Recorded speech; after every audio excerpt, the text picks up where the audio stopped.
Hi everyone, this is Steve, and we're back tonight with Beyond the Veil here on Discover Spiritism Network. So I'm joined here tonight with my friends, Scott. Manny. Rafael. Juan. and we're here tonight to talk about phenomena. And what is phenomena? So phenomena are things that occur that are outside of the ordinary. Sometimes things we can't explain, and they're things that some people would call like magical or mysterious or metaphysical. And as we come to Spiritism, phenomena becomes a part of our everyday life. So I don't know, who wants to get us started here with phenomena? I mean, my mother and my aunts in Brazil. I'm multicultural. I lived in Brazil when I was younger. From the age of 6 to about 10, I was introduced to Spiritism for the first time, and actually it was a combination of Spiritism and a religion called Umbanda, which is some of the spirits and mediums that come through to people. How do you say preto velho? Oh, man.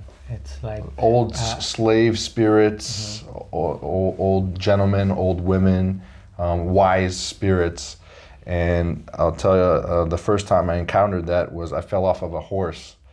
And my father and my sister were watching me as this horse threw me off.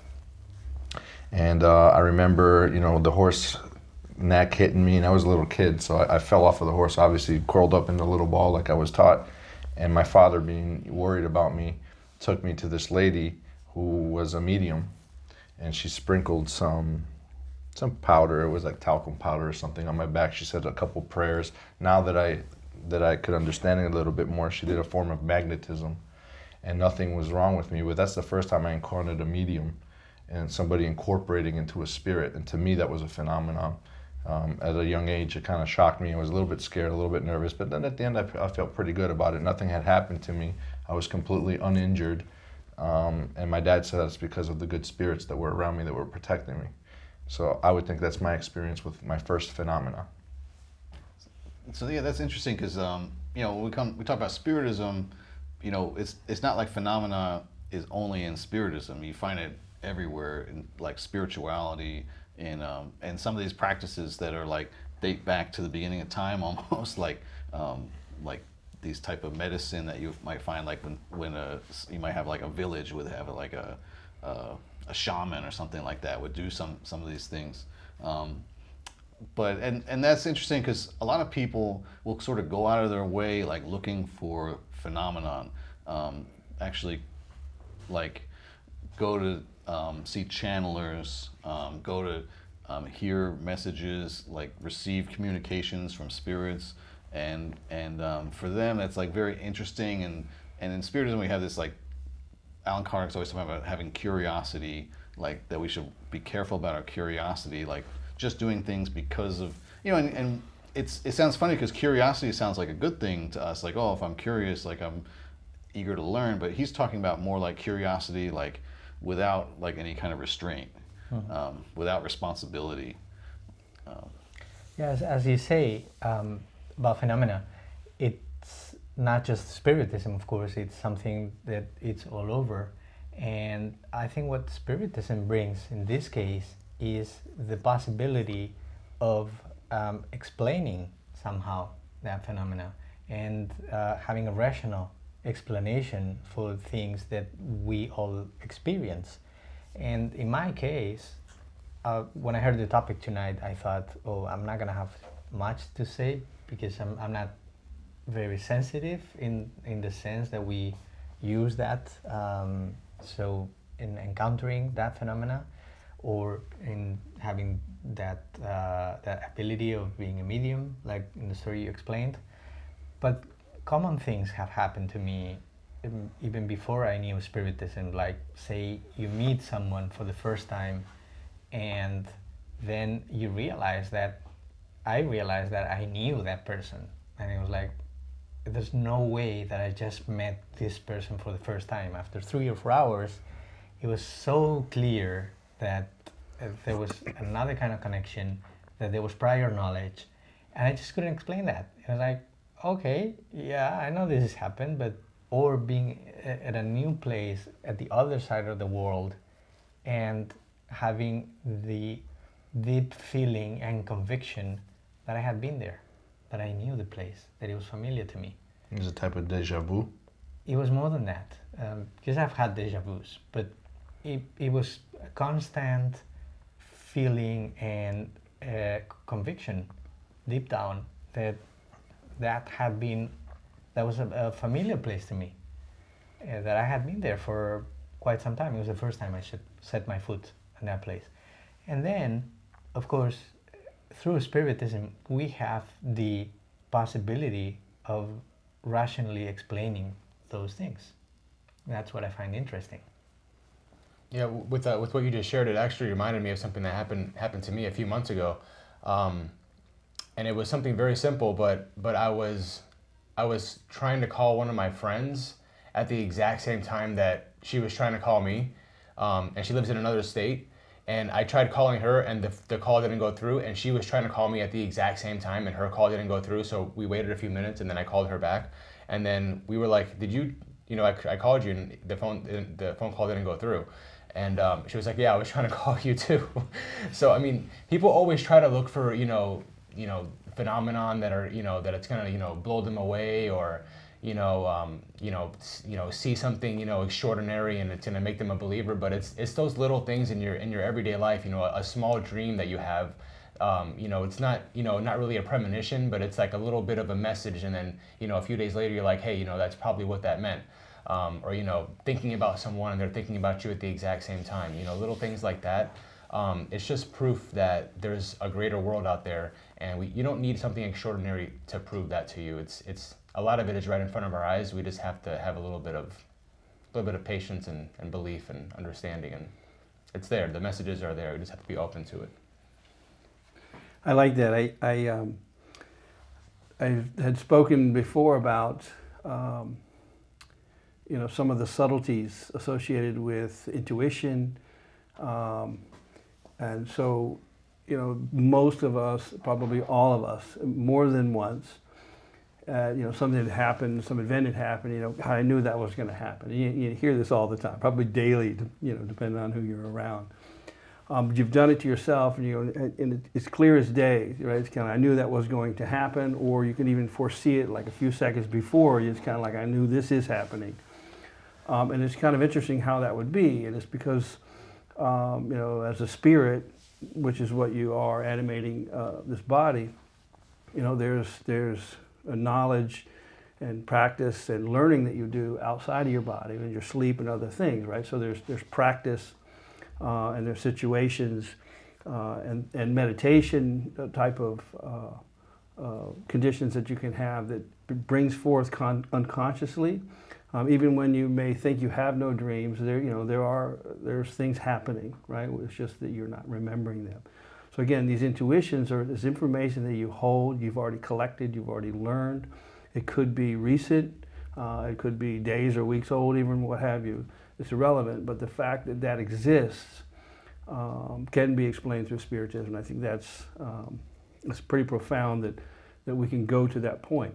Also referencing part of what Manny was talking about, and we're talking about the two people calling at the same time. So let's dissect that again. And we've learned through Spiritism how that comes to be. We know everything is energy, right? And so the sound coming out of my mouth, including my thoughts. So my thoughts are energy, and there's a fluid that travels, okay? Just like we can pray for someone at a distance, we can pray for someone locally. And this is energy that moves from place to place. So here's something else that all of you've done, and it's another phenomenon, like the phone call. So you're sitting next to someone, you turn, and you both say the same thing at the same time. Yeah. So how could it happen? And this happens all the time, and this happened to everyone in the room. And everyone listening, I'm sure. So again, there's an energy, and there's a fluid, and there's a thought that travels, and the communication has already been made with the other person, nonverbal, right? And then verbally, it came out a few seconds later. So it's pretty incredible how, as you continue to study, you understand this in its context. Before it was this, this kind of wild factor or phenomenon unexplained. But as you continue to do your study through Spiritism, you learn how this energies and the fluids and the connections. It's incredible. And I mean, these are great topics because I mean, tonight we're not really here to like explain all the phenomena, but like we've all experienced it, as you can see now. Like we've all had some type of experience, like the thing about like thinking about somebody and then they call you on the phone and like the things like that. Like that's happened to all of us, before, pretty much. Or I can tell you about like dreams I've had that have like sort of come true, and it's like it was just too crazy like sometimes. But then it's like, okay, so you accept the phenomena, and then you like accept that it's like a part of life, and that there's something, there's some type of explanation for it, or else it's just a big coincidence. But then we come to Spiritism, we come to the Spiritist Center, and it's interesting because for a lot of us, from my experience as an American in the Spiritist Center, it was tough because when I first started coming to the center, there was only one meeting a week in English. The Wednesday night lecture here at Broward Spiritist Society. Now there's all kinds of stuff to do here. There's meetings here in English, like different stuff, like probably almost every day except Sunday. But at that time, it was like I was coming and I was reading the books and I was reading about like mediumship and spirit communications, and for me, like it was fine and everything. But then one time I came and I witnessed like some phenomena here, and I was like, whoa, like I'm not really sure if I believe in that. And I had to like actually think, like I'd never actually, in the Spiritist Center, I had never seen somebody like actually communicate with a spirit like in front of my eyes. I'd heard about it. I knew that there's mediumship groups in here. I've talked to people, but to actually like witness it in front of me, like, which is funny because I've gone to meetings outside the center before I knew about Spiritism. I was going to like channeling groups and stuff like that, and I accepted that. But when I saw it in the Spiritist Center for the first time, it was actually a little bit of a shock to me because it works differently in a Spiritist Center than it does outside. And so for me, that was interesting that you can actually like come to the Spiritist Center, you can study the doctrine, you can like attend meetings here, and you might actually not have any contact with something, with some type of phenomena, with some type of like spirit communication. So I thought that was kind of interesting, and for me, it took me like a minute to kind of like sit there, like assess my beliefs real quick. Like is okay, like. Okay, I know what this is, like I know what's going on, like, okay, I can explain it, like, and then, sort of like go through the checklist. I'm like, okay, I'm okay with it, but it took me a minute. It was like a little bit shocking at first. But I think a lot of people actually, like they hear about the Spiritist Center, they might find us on our meetup page or hear about it from somebody. They come here and like maybe they have like a question that they want answered, or they want to contact like a loved one that's passed on or something, and they're looking for something like that, and they actually like sadly might be kind of disappointed when they come here if that's what they're looking for. Yeah. I think the phenomenon presents itself at the right time at the Spirit Society or a Spiritism environment. Like you said, people that go looking for something like that, from my experience of being here in 4 years, they might be disappointed and discouraged if you just come here for the phenomena. I think it presents itself differently to everybody, whether it be a psychographic message, hearing a medium speak and incorporate himself, or a spirit incorporate himself through a person. Those are different types of phenomena. Magnetism, spiritual surgery. Does it happen? Yes. But do you go looking for it? I guess it would be like looking for, this is just a very weird example, would be like looking for a ghost at a haunted house and not finding one there.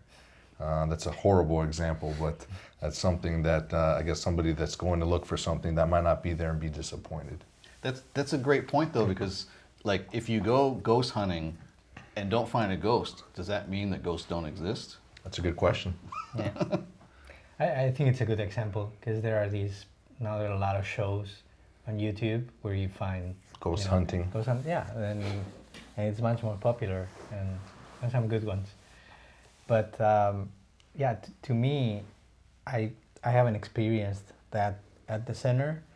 So I didn't go through that, but I guess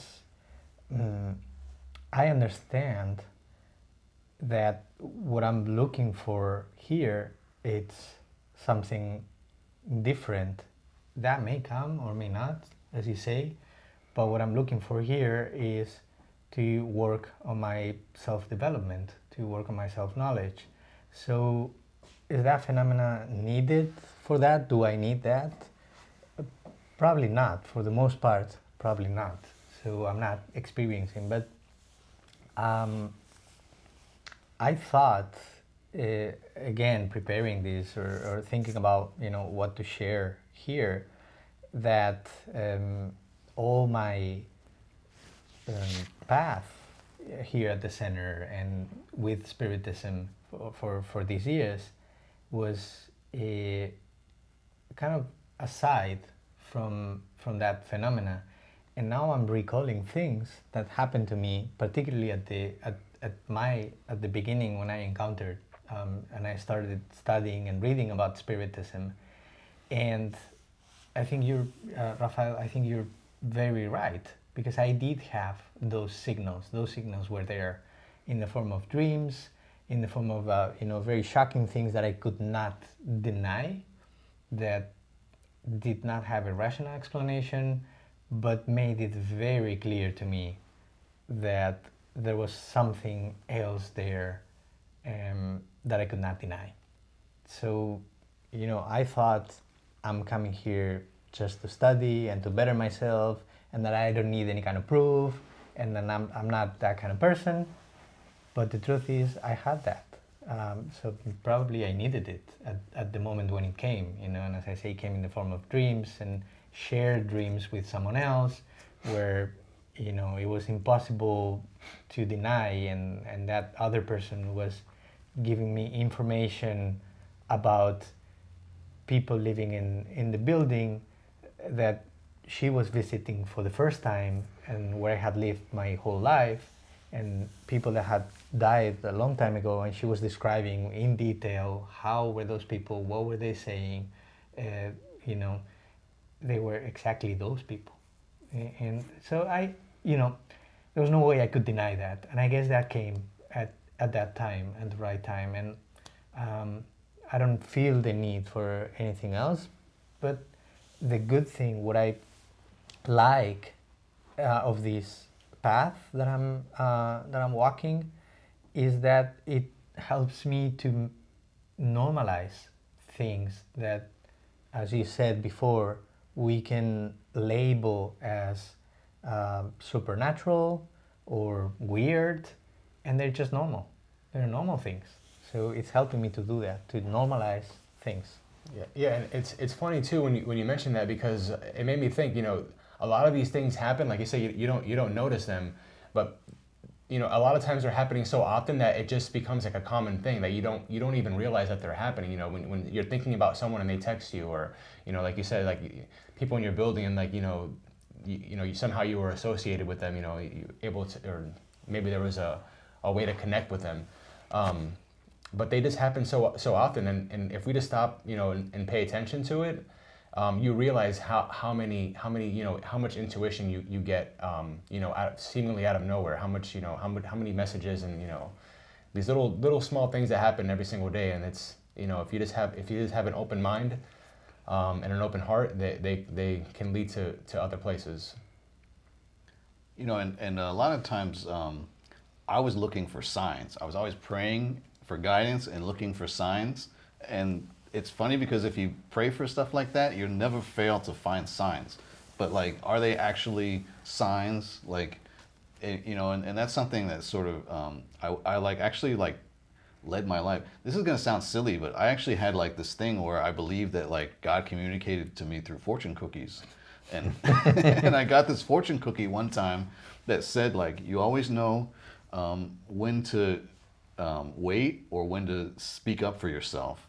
And like the very next week, I like had this confrontation with my boss at work, and the first thing I thought about was that fortune cookie. I was like, okay, this is the time to, and we had this like heated conversation, and it was like intense, and like my coworkers were in the other room and they were like, "What went on in there?"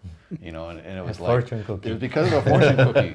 You know, and it's like it sounds a little crazy now that I talk about it, but like I was that guy, like looking for the signs and the stars and the phenomena. You know, like it's the same sort of thing. And there's so many great topics like from this discussion that we could talk about, like thoughts, thought, action, prayer, Synchronicity. you know, yeah, all that stuff. Because you know, I do it too because you know, like I have my side YouTube channel that I work on, and it's like I always kind of wonder like where the ideas come from for those videos that I make sometimes, and it's like I don't really believe that the ideas are always like my own. I think that they come sort of like they're suggested to me or they come through inspiration, and I also believe that like a lot of times when ideas are out there, like there's you know they're in this like mental space and we can all share them.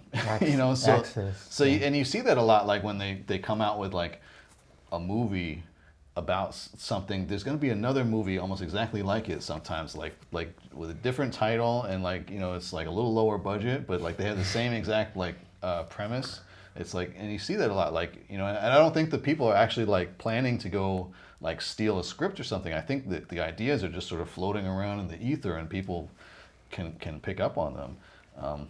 But you know, and then you know, and they've done studies with this. You can read about it. I went to a great lecture. A guy was talking about they had two people and they were in different rooms. The guy was inside of what they call a Faraday cage, which means that there was like absolutely no like radio, electro, like interference, anything like getting to this guy. And they had another guy in another room, and that guy was like getting hit with like a strobe light, and they measured like his like brain signal when the strobe light went off, that his like brain signal went like kind of haywire. Same thing happened to the other guy like inside the Faraday cage. So and the only like reasonable explanation for it is like the connection of their thoughts, because there's no like electromagnetic interference, radio, like you know anything.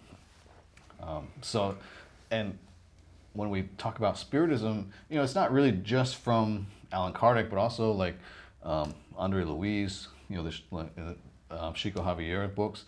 Andre Luis is always talking about the power of thoughts and how, like, in the spirit world, our thoughts are what reveal us. Like we're naked with our thoughts almost. You know, like you can't hide what you're thinking, and I'm like that idea like scares me. You have no idea, you know, because privacy. My mind has no pride. You know, it thinks all kinds of stuff. You know, but I think most of us are guilty of that. Or maybe the phenomenon doesn't have to be that strong of a extra physical experience. Maybe the phenomenon could be something simple. Sometimes people say, and there's a wise saying, is opportunity knocks softly, knocks quietly. Maybe a phenomenon could be a personal development for yourself.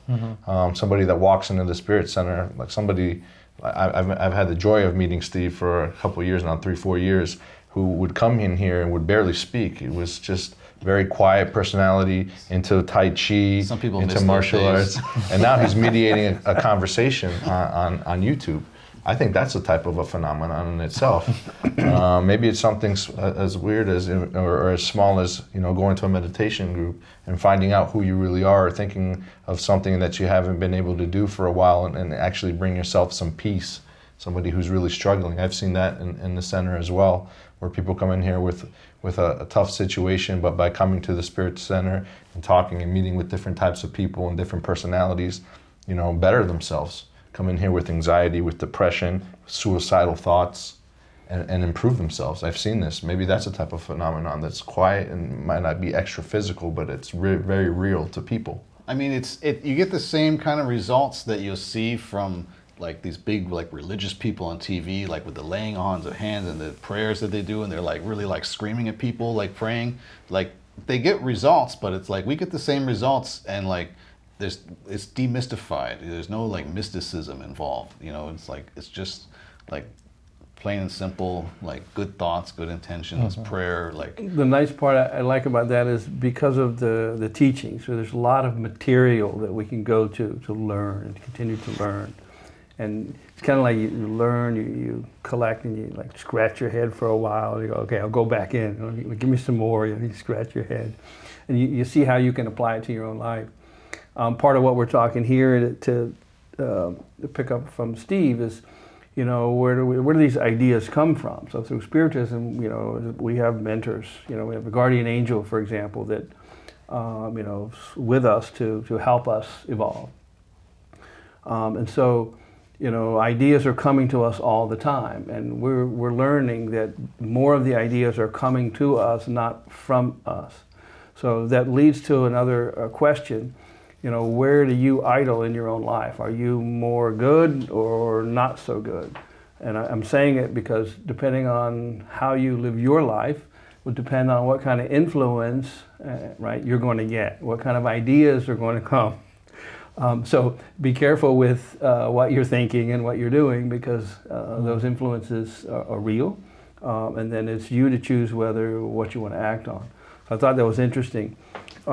But again, what is that? So now here's an invisible world communicating with a material world, right?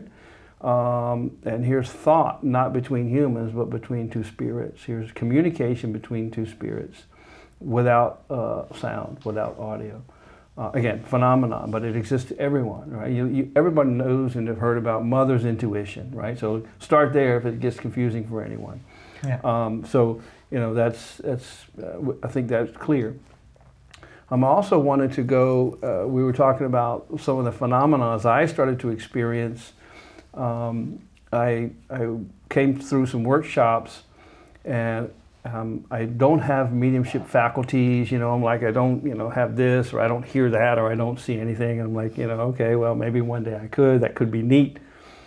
And then all of a sudden I started to see faculties where I see colors, and colors identify things. So through meditation and some other things, colors started showing up in my vocabulary as a faculty, as information.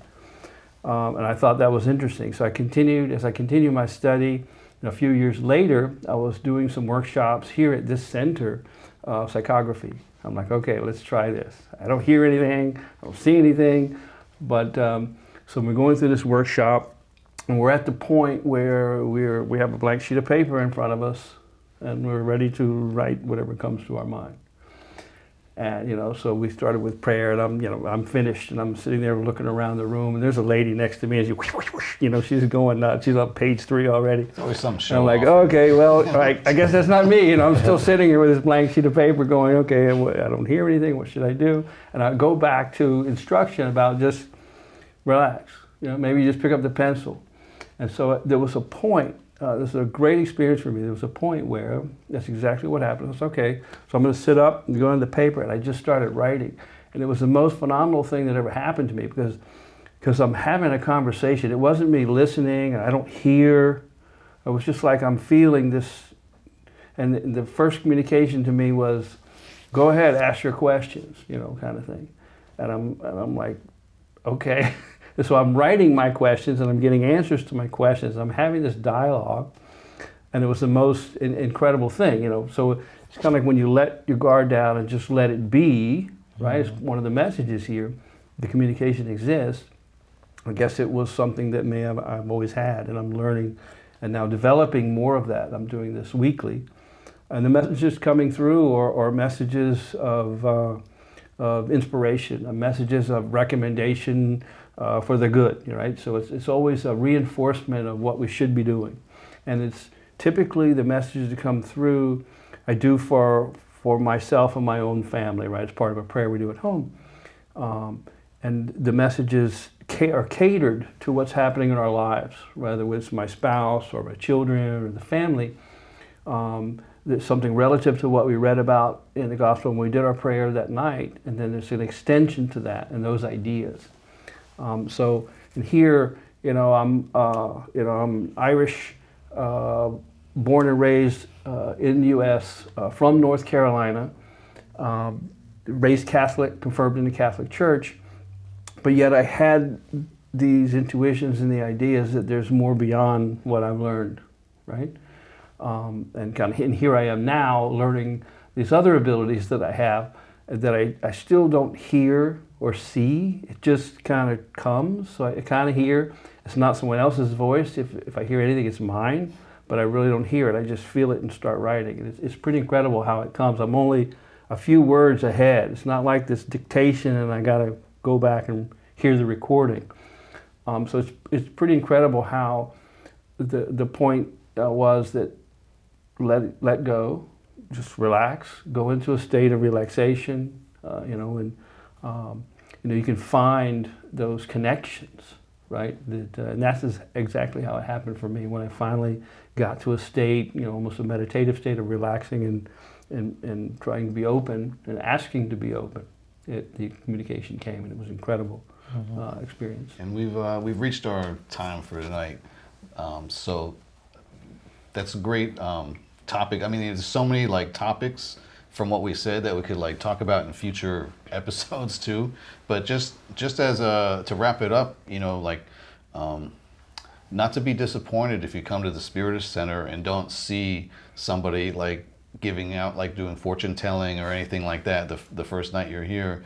But mediumship is an ability that, as we learn, as we grow, as we study, it's something that we can develop, but it's also something that we need to learn how to use for the right purpose. We're not here to find out the lottery numbers or tell people who should I marry, who should I, what job should I get, should I quit my job, things like that. And these are things that I wanted to know before I came to Spiritism.